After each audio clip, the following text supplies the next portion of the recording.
Halo teman-teman, kami dari kelompok 5 program studi S1 Administrasi Rumah Sakit, mata kuliah Administrasi Rumah Sakit yang diampu oleh Dr. Windy Pertiwi MMR. Kami di sini ingin menyampaikan materi tentang loyalitas kinerja karyawan terhadap perusahaan atau organisasi dan pengaruh pengembangan karyawan. Happy for watching!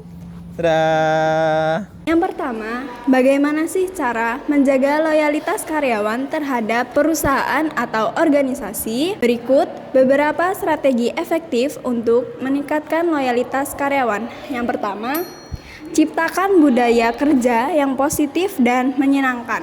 Contohnya, saling menghormati dan menghargai antar karyawan. Yang kedua, dorong komunikasi terbuka dan transparan dalam semua tingkatan. Yang ketiga, adakan kegiatan team building dan pengembangan kebersamaan. Yang keempat, berikan fleksibilitas waktu kerja dan tunjukkan kepercayaan kepada karyawan. Yang kelima, ciptakan lingkungan kerja yang ekonomis dan nyaman. Yang kedua, tawarkan kompensasi dan benefit yang kompetitif. Contohnya, pastikan gaji dan tunjangan karyawan sesuai dengan standar industri dan kompetitif di pasaran. Yang kedua, berikan benefit tambahan seperti asuransi kesehatan, tunjangan makan, atau program pensiun. Yang ketiga, pertimbangkan bonus atau intensif berdasarkan pencapaian kinerja. Dan yang terakhir, tawarkan program pengembangan diri dan pelatihan untuk meningkatkan skill karyawan. Strategi efektif yang ketiga adalah memberikan peluang pengembangan karir yang jelas. Contohnya dengan melakukan evaluasi kinerja secara berkala dan memberikan feedback yang konstruktif. Yang kedua, menyediakan program mentoring dan coaching untuk membantu karyawan dalam mencapai potensinya. Yang ketiga, memberikan kesempatan bagi karyawan untuk mengambil peran dan tanggung jawab yang lebih besar. Yang keempat, mendukung karyawan yang ingin melanjutkan pendidikan atau mengikuti pelatihan. Yang keempat, yaitu menghargai dan memberikan pengakuan atas prestasi.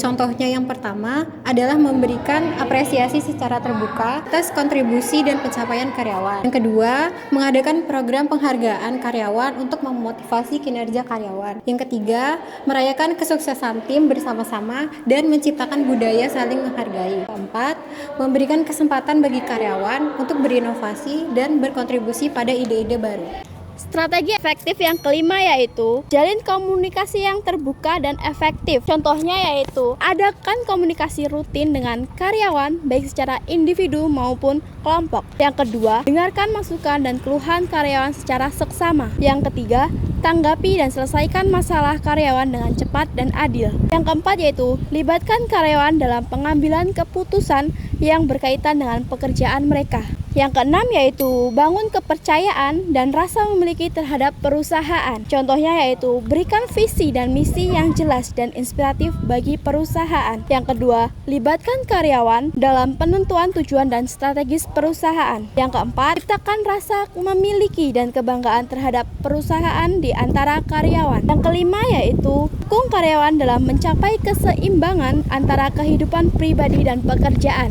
Strategi efektif yang ketujuh yaitu peduli terhadap kesejahteraan karyawan. Contohnya yang pertama, sediakan fasilitas kesehatan dan kebugaran yang memadai. Yang kedua, tawarkan program konseling dan support system untuk membantu karyawan dalam menghadapi masalah. Yang ketiga, berikan cuti dan waktu istirahat yang cukup bagi karyawan. Yang keempat, adakan program work-life balance untuk membantu karyawan mencapai keseimbangan hidup. Selanjutnya, strategi efektif yang kedelapan itu selalu belajar dan berkembang bersama. Contohnya, yang pertama, dorong budaya belajar dan pengembangan diri dalam perusahaan. Yang kedua, adakan pelatihan dan workshop untuk meningkatkan skill dan pengetahuan karyawan. Yang ketiga, berikan kesempatan bagi karyawan untuk mengikuti konferensi atau seminar. Yang keempat, dukung karyawan yang ingin berinovasi dan mencoba ide-ide baru. Yang kelima, mempertahankan loyalitas karyawan membutuhkan komitmen dan usaha berkelanjut dari pihak perusahaan atau organisasi. Dengan menerapkan strategi di atas, perusahaan dapat menciptakan lingkungan kerja yang kondusif dan memotivasi karyawan untuk terus berkontribusi dan berkembang bersama perusahaan. pengaruh perkembangan karyawan terhadap kinerja karyawan. Perkembangan karyawan memiliki pengaruh yang signifikan dan positif terhadap kinerja karyawan. Berikut beberapa poin penjelasannya. Yang pertama, meningkatkan pengetahuan dan keterampilan. Perkembangan karyawan melalui pelatihan, pendidikan, dan program lainnya membantu karyawan untuk meningkatkan pengetahuan dan keterampilan, serta mereka butuhkan meningkatkan untuk aktivitas, menyelesaikan pekerjaan dengan produktivitas serta kualitas kerja karyawan. Yang kedua, meningkatkan motivasi semangat kerja. Ketika karyawan merasa diinvestasikan oleh perusahaan mereka melalui pengembangan, mereka lebih cenderung termotivasi dan semangat untuk bekerja. Mereka merasa dihargai dan dihormati, yang dapat meningkatkan loyalitas dan komitmen mereka terhadap perusahaan. Pengaruh pengembangan karyawan yang ketiga adalah meningkatkan kepercayaan diri dan kreativitas. Pengembangan karyawan dapat membantu karyawan untuk membangun kepercayaan diri dan kreativitas mereka. Ketika mereka memiliki pengetahuan dan keterampilan yang dibutuhkan untuk menyelesaikan tugas mereka, mereka lebih cenderung untuk mengambil risiko dan mencoba ide-ide baru. Hal ini dapat mengarah pada inovasi dan peningkatan kinerja secara keseluruhan. Dan yang keempat, meningkatkan retensi karyawan. Karyawan yang merasa diinvestasikan dan dikembangkan oleh perusahaan, mereka lebih cenderung untuk tetap di perusahaan. Hal ini dapat menghemat uang perusahaan untuk biaya perekrutan dan pelatihan karyawan baru.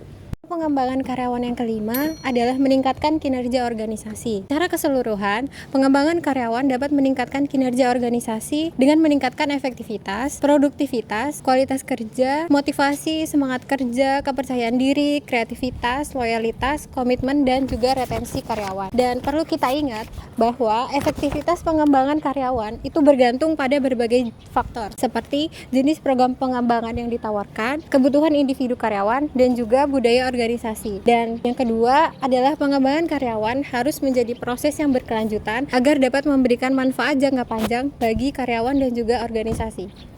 Berikut beberapa contoh program pengembangan karyawan yang umum. Yang pertama, pelatihan on the job, seperti pelatihan yang diperuntukkan bagi karyawan oleh pihak perusahaan yang bersangkutan. Yang kedua, pelatihan on the job, pelatihan yang diselenggarakan secara terpisah dari pekerjaan utama karyawan. Yang ketiga, job shadowing, jenis pelatihan kerja karyawan baru yang ingin mengenal pekerjaan yang berbeda dengan mengikuti dan mengamati karyawan yang terlatih.